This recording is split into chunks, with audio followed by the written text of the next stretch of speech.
नमस्ते दोस्तों, civil engineering के इस सफ़र में आपका स्वागत है। मैं हूं एक प्रोजेक्ट मैनेजर, आपका दोस्त, और आज हम एक बहुत ही इम्पॉर्टेंट टॉपिक पर बात करने वाले हैं, sieve analysis of sand and aggregates. जी हाँ, ये वो प्रोसेस है जो हमें बताती है कि हमारी बिल्डिंग और इंफ्रास्ट्रक्चर कितने मजबूत बनेंगे। तो चलिए बिना किसी देरी के शुरू करते हैं। आपने देखा होगा कि कंस्ट्रक्शन में रेत और छोटे बड़े पत्थर यानी एग्रीगेट्स का इस्तेमाल खूब होता है, लेकिन क्या आपने कभी सोचा है कि ये किस साइज के होने चाहिए, इसकी साइज डिस्ट्रीब्यूशन कैसी होनी चाहिए? यहीं पर आता है सिव एनालिसिस का रोल। ये एक लैब टेस्ट है जिससे हम सैंड और एग्रीगेट्स के पार्टिकल साइज डिस्ट्रीब्यूशन को डिटरमाइन करते हैं। सिविल इंजीनियरिंग में खासकर कंक्रीट और मोर्टार बनाने में एग्रीगेट्स की क्वालिटी और उसका ग्रेडेशन बहुत मायने रखता है।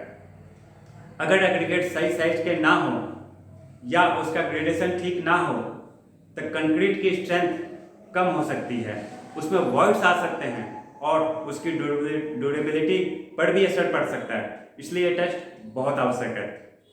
अब बात करते हैं सिव एनालिसिस कैसे करते हैं। ये एक बहुत ही बड़ा, सिंपल और स्ट्रेट फॉरवर्ड प्रोसेस है।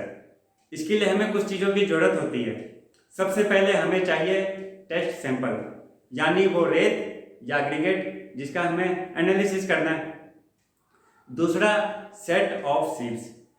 ये अलग अलग मैश साइज की छन्नियों का एक सेट होता है जो ऊपर से नीचे तक घटते क्रम में लगाए जाते हैं, जैसे बड़ी मैश साइज ऊपर और छोटी मैश साइज नीचे। तीसरा, सिव सेकर, एक मशीन जो सिव्स को वाइब्रेट करती है। और चौथा, एक वेइंग बैलेंस, वजन मापने के लिए। टेस्ट करने के लिए हम सबसे पहले अपने सैंपल को अच्छी तरह से सुखा लेते हैं, फिर उसे अलग अलग साइज की सिव्स के सेट में सबसे ऊपर वाली सिव में डालते हैं। उसके बाद सिव स्टैक को सिव सेकर में रखते हैं और उसे एक फिक्स टाइम के लिए जैसे 10 से 15 मिनट तक सेक करते हैं। जब सेकिंग खत्म हो जाती है तो हम एक एक करके सिव्स को अलग करते हैं। हर सिव में जितना मटेरियल रिटेन होता है उसे ध्यान से कलेक्ट करते हैं और उसका वजन करते हैं। नीचे पेन में जो फाइन पार्टिकल्स बचते हैं उसका वजन भी करते हैं। अब आता है डेटा एनालिसिस का पार्ट। हमारे पास हर सिव पर रिटेन हुए मटेरियल का वजन आ गया है। इस डेटा से हम कुछ कैलकुलेशन करते हैं। First, percentage retain. हर सिव में रुके हुए मटेरियल का वजन टोटल सैंपल के वजन का कितना प्रतिशत है। कुमुलेटिव परसेंटेज रिटेन, ये एक सिव और उसके ऊपर वाली सभी सिव पर रुके हुए टोटल मटेरियल का प्रतिशत होता है। थर्ड, परसेंटेज पासिंग, ये सबसे इम्पॉर्टेंट वैल्यू है।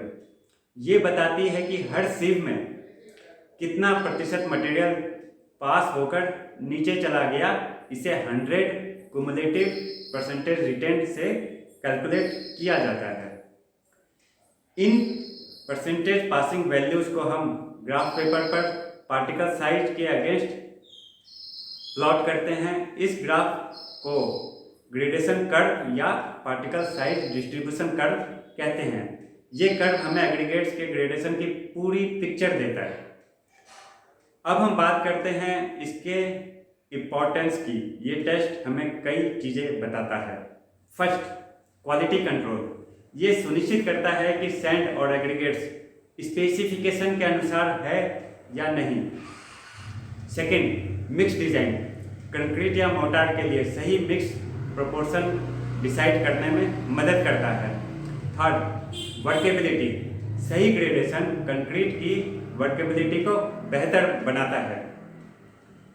Fourth, strength and durability. अच्छे ग्रेडेशन से कंक्रीट की स्ट्रेंथ और ड्यूरेबिलिटी बढ़ती है क्योंकि इसमें वॉइड्स कम होते हैं। सिविल इंजीनियरिंग में वेल ग्रेडेड एग्रीगेट्स को सबसे अच्छा माना जाता है। वेल ग्रेडेड का मतलब है कि सैंपल के सभी साइज के पार्टिकल्स सही प्रोपोर्शन में मौजूद है। इससे कंक्रीट में वर्ड्स कम हो जाता है और वो ज़्यादा डेंस और मजबूत बनता है। तो दोस्तों, आपने देखा सिव एनालिसिस कितना फंडामेंटल और इम्पॉर्टेंट टेस्ट है सिविल इंजीनियरिंग में। ये सिर्फ एक लैब टेस्ट नहीं बल्कि हमारी बिल्डिंग्स को मजबूत बनाने के लिए एक अहम स्टेप है।